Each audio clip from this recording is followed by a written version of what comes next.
ọ̀kan nù àfà ó ti yé báwọn lecturer ọ̀kan nù àfà ní Darul Ulum okay òun ló sọ ọ̀rọ̀ yìí fún mi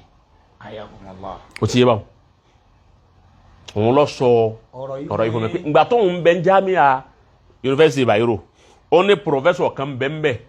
tó jẹ́ mahadiru kismi anakidil adabi ó ti yé báwọn ayakumullah ní kismi ẹ̀ professor ni ọmọ Hausa ni àgbákò iri ibu mímọ́ ọ̀pàdé sára rẹ̀ ìmọ̀sọ̀dọ̀ sára rẹ̀ ó ti yé nakidu ló sì wà fún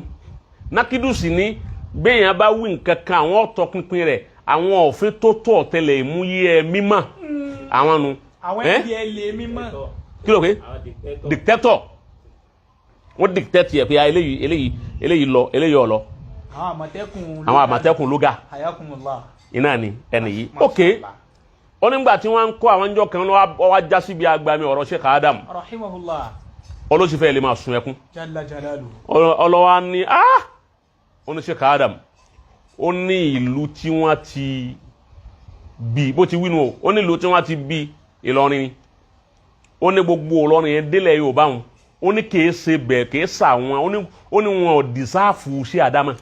bó ti wínú bẹ́ẹ̀ ni ọlọ́run ní wọn ò dìsáàfù ẹ̀ ó ní torí wípé wọn yìí mọ irú rẹ̀ ń rú bẹ́ẹ̀ ni subhanallah ọlọ́dọ̀ àwọn àyí ẹnjẹ́lẹ̀ Haúsá pé ọ̀dọ̀ àwọn àyí ló yẹ kí Sheikh Adam ti jáde kìí ṣe irú bí ó ti jáde o àmọ́ Ọlọ́run ló mọ̀ tí Allahu ya'lamu ayzu yaj'alu risalata ó ní tó wínú Allahu akbar Ọlọ́run ló mọ̀ tó gbà lérò tó yẹ wá lọ lè jù síbẹ̀ ni ọ wá pé ìyá yín lásálẹ̀ mímọ́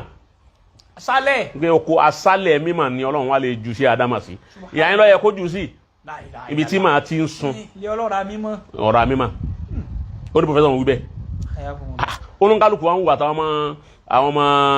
Ìlọrin tán bẹ́ẹ̀ pé irú èwo tún lélẹ́yìí ó ní bẹ́ẹ̀ ni ó ní tóun màmá Sheikh Adam ni pé òun wá di gbogbo tíra wọn òun sì wá di gbogbo Lárúbáwá wọn gbogbo kíní wọn òun ò rí bí tí bàbá yẹn ti ṣe mistake rí. Allahu akbar ọmọ Haúsá ló sọ ń tẹ́lẹ̀. bẹ́ẹ̀ ni ó ní ọjọ́ kan làwọn ọba rí mistake Sheikh Adam mú làwọn ọba kà wípé àfi ọjọ́ kan tó ṣe mistake báyìí oníjọ́ náà wípé bàbá wá sí conference kan ní ilẹ̀ Haúsá ń bẹ̀ ó ti yé wọn wá conference kan bàbá wa ń sọ̀rọ̀ àwọn ọ̀rọ̀ tí bàbá wa ń sọ yìí wọ́n ń sọ ọ̀rọ̀ náà lórí ni ọgbọ́ Lárúbáwá tó yé bẹ́ẹ̀ ni bàbá wa ń dà á lẹ̀ wọ́n ń sọ lórí professor yẹn ń sọ bẹ́ẹ̀ professor yẹn Muhammad al-Awwal Abubakar ó ṣeun Muhammad al-Awwal Abubakar Haúsá ni ó ní bá Sheikh Adam wa ń sọ Lárúbáwá bọ̀ wá ó ní gbà tí wọ́n dáàrin kan ó ní gbogbo àwọn àjẹ́mbẹ̀ ń kalẹ̀ tí wọ́n ń jó mímọ̀ nígbà àwọn dáàrin kan bàbá ṣe mistake máa wò ẹ mà pé béèyàn bá ń sọ̀rọ̀ ọlọ kò sí ọgbọ́n tó fẹ́ dá èèyàn fẹ́ mistake yóò fẹ́ wáyé ó ní bàbá wa ṣe mistake láàrin wọn ó lọ́jọ́ òun làwọn ọba rí mistake ṣe òun yìí nìkan làwọn ọba kà wípé Sheikh Adam ṣe mistake yẹn ọ̀kan rí ó ní wọ́n ṣe mistake yẹn ó ní wọ́n ti wá ń lọ wọ́n ti ń bá ọ̀rọ̀ lọ kí o ti tún sọ ọ̀rọ̀ kẹ́límà bí ogún kẹ́límà lẹ́yìn ibi tí ó ti ṣe mistake lápẹjú èèyàn sọ̀rọ̀ ọlọ nísìn ó ti yé báwọn ó wá ṣe mistake ó wá tún sọ̀rọ̀ bí ìṣẹ́jú méjì ṣáájú ọlọ́run kan rí lẹ́ẹ̀kan náà wípé Sheikh Adam kan padà wá fúnra wọn sí ọ̀kan kan bí tí wọ́n ti ṣe mistake wọn bàbá wa tún mistake yẹn ṣe bẹ́ẹ̀ ọgbọ́ àlàámà wọ́n wà lórí mímbàrù tá ń sọ̀rọ̀ lọ́wọ́ wọ́n ti rìn jìnnà kún tó rí wọ́n ti sọ wọ́n ti rìn jìnnà kí kíní wọn tó sọ fún wọn pé lóga àtọ̀sọ lẹ́ẹ̀kan yẹn Fatiha ló yẹ kó wà mẹ́ kẹsùrọ̀ ló fún bàbá tún wá padà sọ kankan bẹ̀ wọ́n ẹsẹ̀ wá fún kẹsùrọ̀ rẹ̀ wọ́n tún wá ń bá ọ̀rọ̀ lọ padà. Masha Allah. táwọn ti ń kọ́mẹ̀ntì program àwọn ti nóòtì rẹ̀ kalẹ̀ pé màfúlù bìí ni ọwá fún rọ́fù wọ́n ti kọ́mẹ̀ntì kalẹ̀ wọ́n ti kọ́ kalẹ̀ so get ọlọ́wọ́ wá padà nígbà wá padà bàbá wa tún kìíní yẹn sí fúnra wọn wọ́n tún wá ń padà lọ wọn wá gbàgbé ibi tí wọ́n ti tún kúrò ní kọ̀dàrú wọ́n wá padà lọ padà wọ́n fi wá sọ ọ̀rọ̀ tán ọlọ́kan nínú àwọn àgbààfà ọlọ́wọ́n dé wá lè bá wọn lọ́wọ́ pé tẹ́yẹ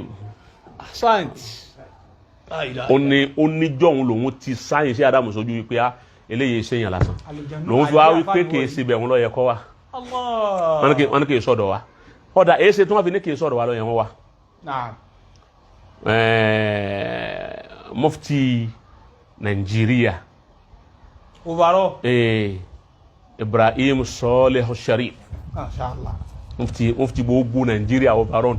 o ti bá wọn ọsọ nù ọ̀rọ̀ wọn kan caption abikile ma pe lọ́kàn sọ ọ ni Sheikh Adam Abdullah Al-Ilori wa alimun kabiru walakin maslumu fi biladihi sallallahu alaihi wasallam mufti gbogbo Nigeria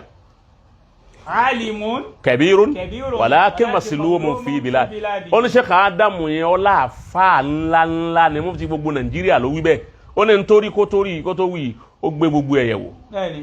ó ní pé bàbá yìí kọjá ọ wá ní àmọ́ maslumu fi biladihi ìlú tó ti wá ilẹ̀ Yorùbá tó ti wá wọ́n má ṣàbòsí fún púpọ̀ o kí lábòsí tó ní wọ́n ṣe fún ni wípé wọn ò tó gbé wá tọrọ ń gbé sí ilá pé kọ́ wá fi yè wọn kó sì wá fi gbélu wọn níyì kéṣì fi gbélẹ̀ Yorùbá kéègbé níyì wọ́n padà ṣàbòsí fún gbẹ̀yìn wọ́n wá ṣàbòsí àbí wọ́n ṣàbòsí ó ti rí gbogbo ẹ̀ ó rí gbogbo ẹ̀ wọ́n ò mọ yìí tí ó gbé wá fún wọn mufti Nigeria lọ sọ yìí wọn náà lọ lè wa ọgbọrọ mufti Nigeria èyí ń jẹ ọ̀kan ok baba wa Sheikh Adam wọn ti